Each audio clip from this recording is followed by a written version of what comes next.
Welcome to Secrets True Crime. I am your host, Amber Sitton. What is done in darkness will eventually come to light. That is the purpose of this podcast, to shine light on the story of Susan Osborne and her 14-year-old son, Evan Chartrand.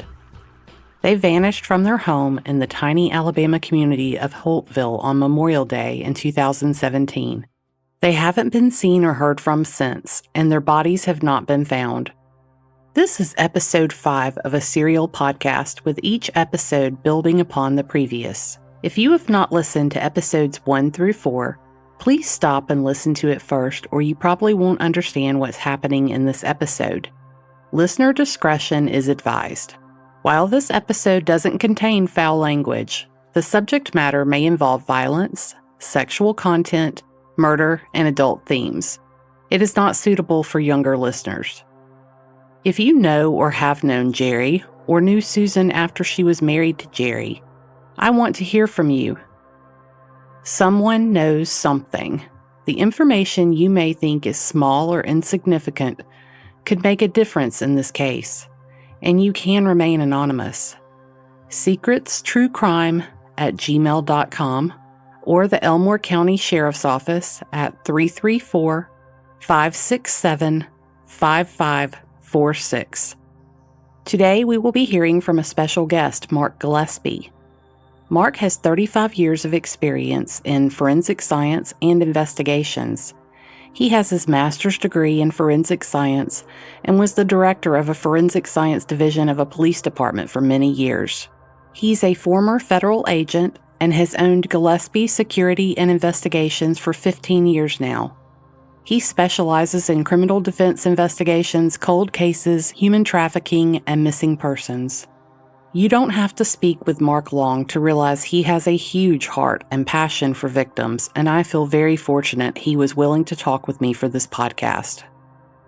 Ironically, while Mark lives in Texas now, he is from Montgomery and just 23 miles from the home where Susan and Evan disappeared. I want to offer a special thanks to Sheila Wysocki for introducing me to Mark. Sheila is one of my very favorite podcast hosts, as well as a private investigator. If you haven't listened to her podcast Without Warning, you should. Sheila takes you inside her investigation of the death of 21-year-old Lauren Agee. Lauren went camping with friends and her body was found floating in a lake. The police investigation into Lauren's death was almost non-existent. Sheila has worked tirelessly to right those wrongs, and you can follow along with her as the investigation is still ongoing. What happened to Lauren and the way her death investigation was handled by the sheriff's office in Tennessee will make you furious. Give Without Warning a listen. You'll be glad you did. What happened to Susan and Evan? We've already heard from family, friends, and investigators that foul play is suspected, and none of them believe that Susan and Evan are alive. Many potential theories have been discussed, and as we consider them today, you're going to hear a little more of my opinion on these things than you have in past episodes. And since I'll be speculating and offering some personal views, I'd like to begin this episode by stating that Jerry Osborne has maintained his innocence. To my knowledge, he still claims that Susan and Evan left their home with another man. Elmore County has a lot of water. Jerry's house is very close to the Coosa River and Lake Jordan. Susan and Jerry owned a boat. Sometime after they vanished, Jerry gave the boat away.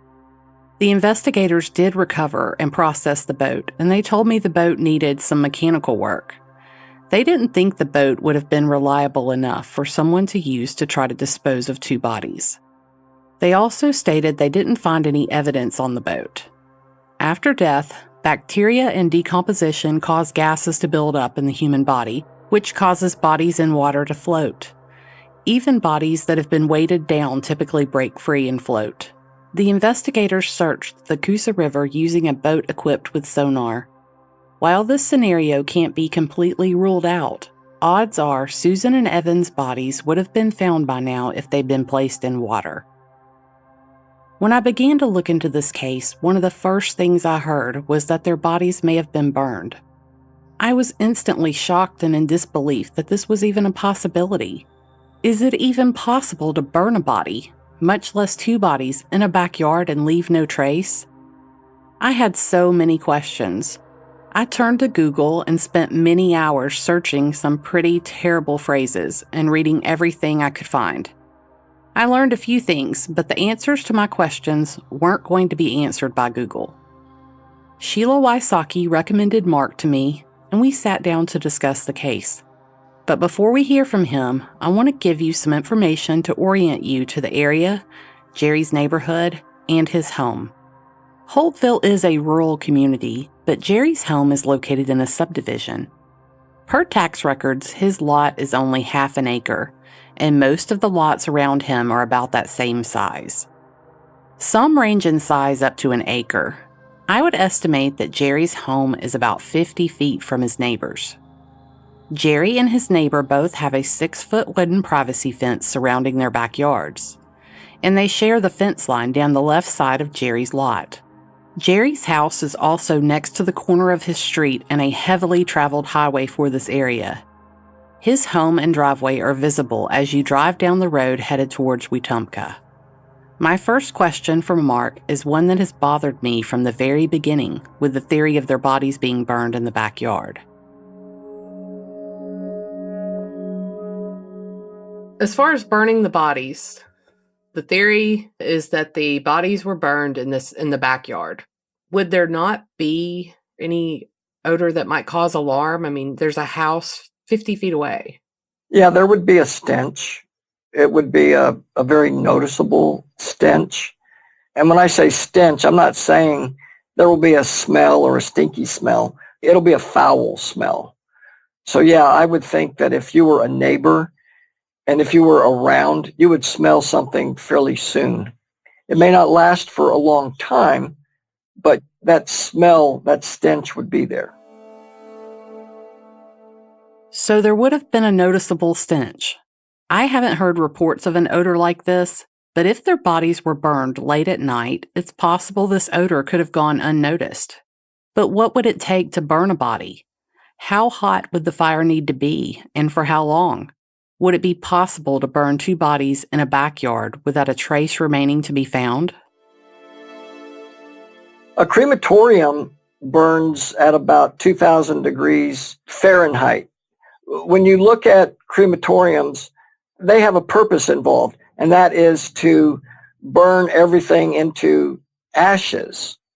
Seldom can a man-made fire like a bonfire be produced to match the heat of a crematorium. We're talking about a bonfire maybe being 800 or 900 degrees Fahrenheit, which is almost twice the amount less than what a crematorium gets to. The process of cremation has been around for at least 2,000 years. Industrial furnaces are used in modern cremation. Most people think of cremated remains as ashes, but in reality, they primarily consist of bone fragments. As Mark noted, these furnaces reach temperatures of 2,000 degrees Fahrenheit, and they are fueled by either propane, natural gas, or diesel fuel. When the burning part of the process is completed, you are left with a bunch of bits of bones. These bits of bones then undergo a specific process that grinds the bone fragments into what we think of as ashes. The correct term is cremains. Mark explained a little further. The thing about fires, a lot of people, especially they're involved in criminal enterprise, they think, well, fires are going to destroy the evidence. It's amazing how resilient the body is to fire, especially the teeth and our bones. To destroy the teeth, for example, you would have to probably burn and burn and burn and then grind up, because you're not going to really, there's still going to be some remnants. You're also going to be able, in a number of cases, and I'm not saying every case, but DNA is very resilient also. Even after being exposed to fire and, very warm temperatures, your DNA may not be destroyed. It could be degraded, but there's a good chance that DNA can still be obtained. You live in Alabama, so you've probably burned a bunch of rubbish in a barrel or in your backyard or in a fire pit. Have you ever tried to burn documents, checkbooks, records? My point is that no matter how hard you try to burn something, things just don't burn 100%. And that's where a lot of people go wrong. They think that fire is this all-encompassing thing that's going to destroy every sign of evidence. In many cases, it just doesn't. For him to want to destroy a body, he would have to do it, in my opinion, based on my experience and my knowledge of this, it would be a project that he'd have to undertake probably for a couple days just to make sure that everything is gone.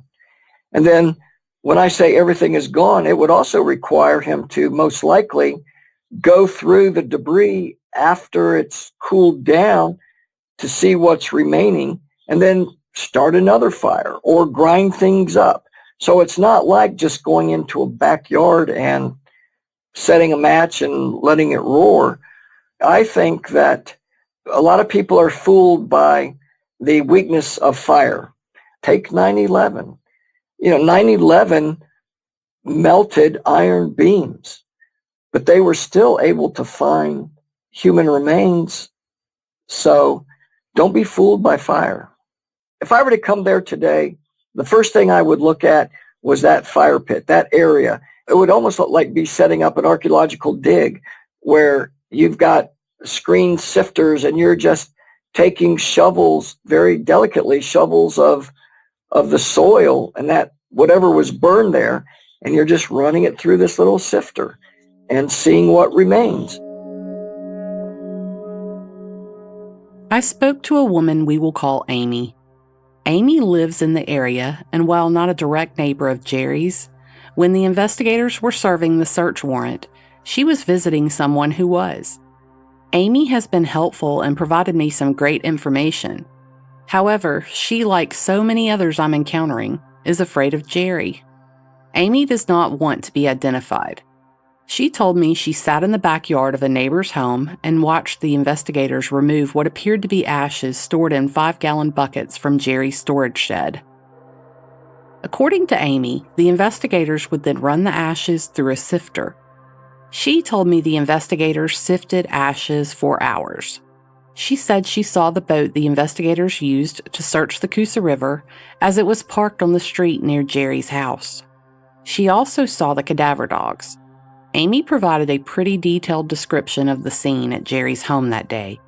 She said it appeared Jerry wasn't allowed inside his house or in the backyard during the search warrant, and that he and his parents stayed in the front yard near the road the entire time.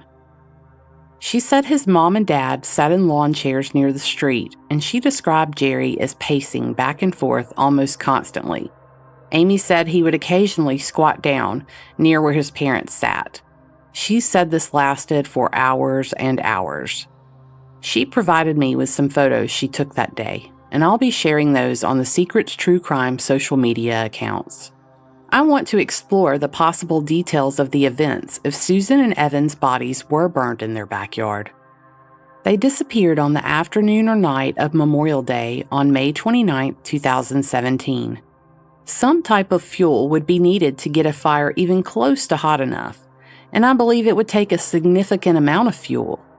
Either someone had a lot of fuel on hand, which would be out of the ordinary for someone to keep in their home, or they'd need to buy it. Captain Ogden and Lieutenant Evans told us that Jerry's dad was at Jerry and Susan's house the next morning on May 30th, and that the remodeling project was already underway. We know that Jerry removed the hardwood flooring and painted. He later had carpet installed where the hardwood flooring had been. That means that at a minimum, he made trips to buy paint and flooring. We also know he burned or otherwise disposed of all their furniture and belongings, including Evan's mattress. Susan's daughter had her grandmother take her by their home on the morning of May 31st. Evan was supposed to have oral surgery that day, and she wanted to give him a present. The grandmother told police that Jerry was running around working in the backyard and was all sweaty. He wouldn't let Susan's daughter go in the house to see her dog. Mark has told us it would take approximately 2 days to burn a body, and that it would take a lot of work and attention to keep the temperature of the fire even close to hot enough to possibly burn a body. Even then, bone fragments would have remained and would have needed to be ground up to what we think of as ash. Let's apply these things to the speculative scenario. If someone burned Susan and Evan's bodies in that backyard, they would have needed to get the temperature of the fire to close to 2,000 degrees and keep it near that temperature for approximately 2 days. Even then, there would have still been bone fragments remaining. These fragments would have either had to have been gathered and removed from the property or ground up into what we think of as ash. We know the investigators spent a lot of time sifting ashes, and they sent some things off for testing. They told me the test revealed these things to be nothing. So we'd also need to believe that every single bone fragment was able to be found and removed from the yard. I find this to be unlikely. It sounds to me like Jerry had an awful lot going on immediately after Susan and Evan vanished. Would he have had time to burn 2 bodies for days? Knowing that he was also burning the furniture and remodeling at the exact same time, I find the scenario improbable. Also, if his dad was at his home the morning after Susan and Evan vanished, would he have been able to hide 2 bodies being burned in the backyard? The neighbors told investigators that the fires in Jerry's backyard were large and hot and lasted for days. One neighbor described how hot it was in their own backyard from the heat coming off Jerry's fire next door. I'm assuming this would be a neighbor located immediately to one side of Jerry's home. There is only one neighbor to fit this description, and it would be the house to the left of Jerry's. This is the house that shares a fence along the property line with Jerry. Another neighbor, Nikki, described the fires as large, substantial, and she said it looked like a brush fire. She said she couldn't see the fire itself because of the fence, but said the smoke was evident. Let's not forget that Jerry's home is easily visible from the well-traveled highway. The smoke would have been easy to see from there too. Wouldn't burning 2 bodies in such a readily visible location be risky? What if the neighbor to the left decided to peek over the fence? What if a neighbor became fed up with all the smoke and called the fire department or the police department? What if a neighbor smelled the stench Mark told us would be present for a while? If it was as hot and large as described to me and could be mistaken for a brush fire, what if someone driving down the main highway became alarmed and called the fire department? It just seems like a massive risk and makes me have strong doubts that someone would take that risk. Another detail to note is that neither of the 2 cadaver dogs alerted to the burn piles.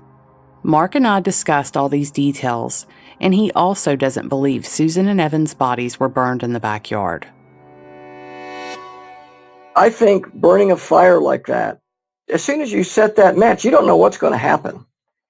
So if he's got a body in a pile of debris, there's too much stuff that could go wrong that would show what he's up to. And, next thing you know, you call the fire marshal, they come out, they put it out, the police are called. It's inviting too many eyes on an area that you don't want anyone to know about. I personally feel that if he was going to get rid of bodies, he would not have burned them on his property. Thinking like a criminal would think, if I had a body, I would not burn a body on my property. I would dispose of the body some other way. But I would immediately burn carpet, rags, towels, paper towels, blood-stained furniture, mops, absolutely. Could it be a ruse on his part? A tactical deception, so to speak? I don't know. Jerry was in the Air Force, and I'm told he later received a medical discharge. But at the time of Susan and Evan's disappearance, Jerry had a civilian job on Maxwell Air Force Base in nearby Montgomery, Alabama. The investigators quickly learned that Jerry was utilizing dumpsters on the Air Force Base to dispose of things. They told me that at one point they had Jerry under surveillance and they followed him to the Air Force Base. They recovered items from the dumpster that they had seen in the back of Jerry's truck earlier that same day. Holly told me that it was discovered that Jerry disposed of a lot of things in those dumpsters during the 2 months between when Susan and Evan disappeared to when their missing persons report was filed. Could their bodies have been disposed of in one of those dumpsters on Maxwell Air Force Base? Ironically, Mark also served in the Air Force, and at one time he was stationed at Maxwell Air Force Base. I used to be assigned at Maxwell, so being very familiar with Maxwell, I would think that even as a military member and retired military person, the last place I would go to dump something is on a military base. You got to get in through the gate. I mean, it's almost like 100% ID check, or there's scrutiny. Everyone that comes in, it's not like going through a toll road and just going in through a gated community. Open the gate and you go through. I just think there's too many opportunities for things to go wrong and too much security on a base for him to dispose of evidence like that. I mean, I think it's possible, but I'm just thinking that's risky. I have to agree with Mark here too. It would have been a very bold and risky move to transport 2 bodies in the back of a truck to an Air Force base. He would have needed to move the bodies from the vehicle and place them in the dumpster without being seen. He would have also needed to conceal the bodies in the dumpster so that they weren't readily visible to others who might come along and use the dumpster after him. Another possibility is the bodies could have been taken somewhere and either buried or left in a location they'd be unlikely to be found. Sheriff Bill Franklin mentioned that Jerry made some unusual searches on his computer, but he didn't reveal what these searches were. The investigators have searched several locations in the general area, but nothing was found.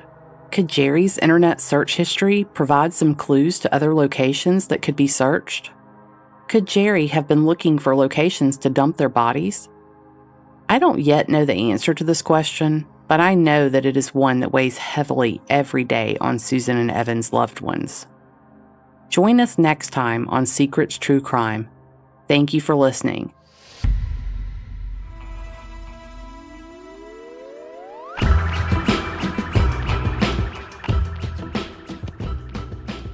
If you are enjoying this podcast, please let us know by giving us an excellent rating and review in Apple Podcast. If you have any information that could help in solving the disappearance of Susan Osborne and Evan Chartrand, please call the Elmore County Sheriff's Office at 334-567-5546. You may also email me at secretstruecrime@gmail.com. I'm active on social media and often share photos of Susan and Evan. Follow Secrets True Crime on Facebook, Instagram, and Twitter @SecretsCrime. The audio editing and post-production for this show is by Kane Power at overnightaudio.net.